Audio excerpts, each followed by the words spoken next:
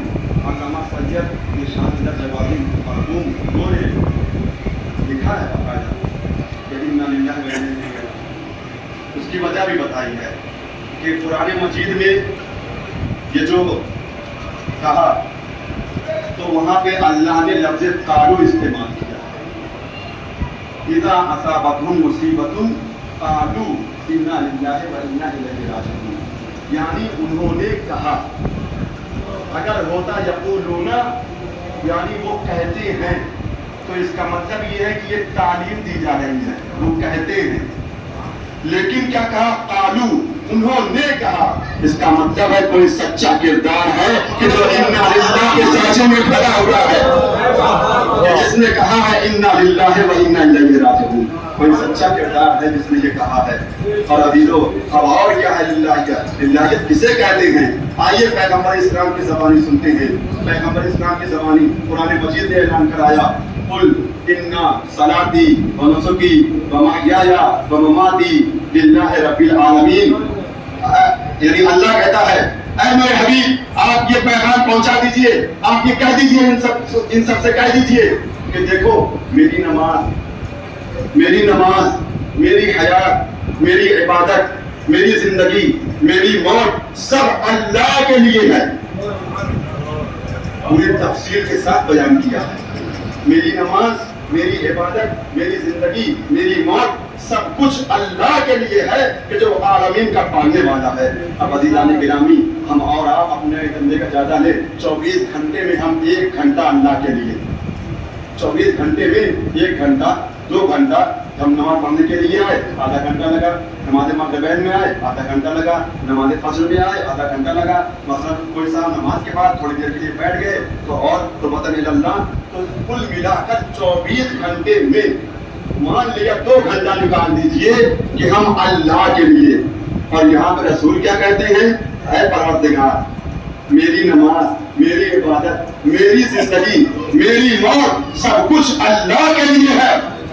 عزیزان گرامی آپ وہ جو نہیں فرما رہے ہیں, جب پوری زندگی پیغمبر اسلام کی اللہ کے لیے ہے تو اب توجہ فرمایا, جب یہ کسی سے محبت کرتے ہیں تو اللہ کے لیے, کسی سے نفرت کرتے ہیں تو اللہ کے لیے, کسی کے در پہ سلام کرتے ہیں تو اللہ کے لیے, کسی کو اپنے کندھے پر اٹھاتے ہیں تو اللہ کے لیے, کسی کو محفل میں بٹھاتے ہیں تو اللہ کے لیے, اور کسی کو اٹھا دیتے ہیں تو اللہ کے لیے.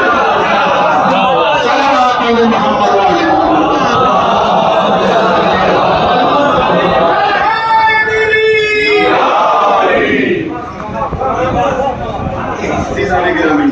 اسے کہتے ہیں للہیت.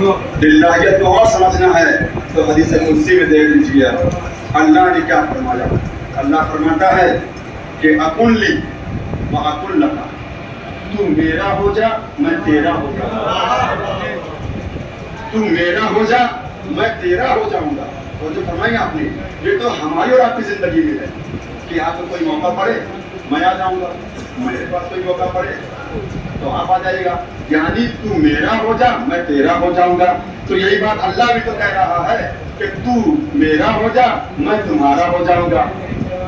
اور جو فرمایا آپ نے, اب اس کو کہاں پہ جو ہے وہ دیکھیں آپ کہ کون ایسا ہے جو اللہ کا ہو گیا اور اللہ اس کا ہو گیا. کون ہے ایسا تھا نگرامی؟ بس مجلس کا آخری ٹکڑا پیش کرنے جا رہا ہوں. اگر نئی بات ہو تو بزرگ حضرات دعائیں ضرور دے دیجیے گا. صبح سے عاشور تک, صبح سے عشر عاشور تک امام حسین علیہ السلام یہ اعلان کر رہے تھے, اے میرے مالک جو کچھ میرا ہے وہ تیرا ہے, جو کچھ میرا ہے وہ سب تیرا ہے. صبح سے عصر عاشور تک یہ اعلان کر رہے تھے, اے میرے مالک جو کچھ میرا ہے وہ سب کچھ تیرا ہے. میرا حبیب اللہ کے لیے, میرا عباس اللہ کے لیے, میرا اکبر اللہ کے لیے, میرا قاسم اللہ کے لیے, میرا اصغر اللہ کے لیے. عزیزان گرامی عصر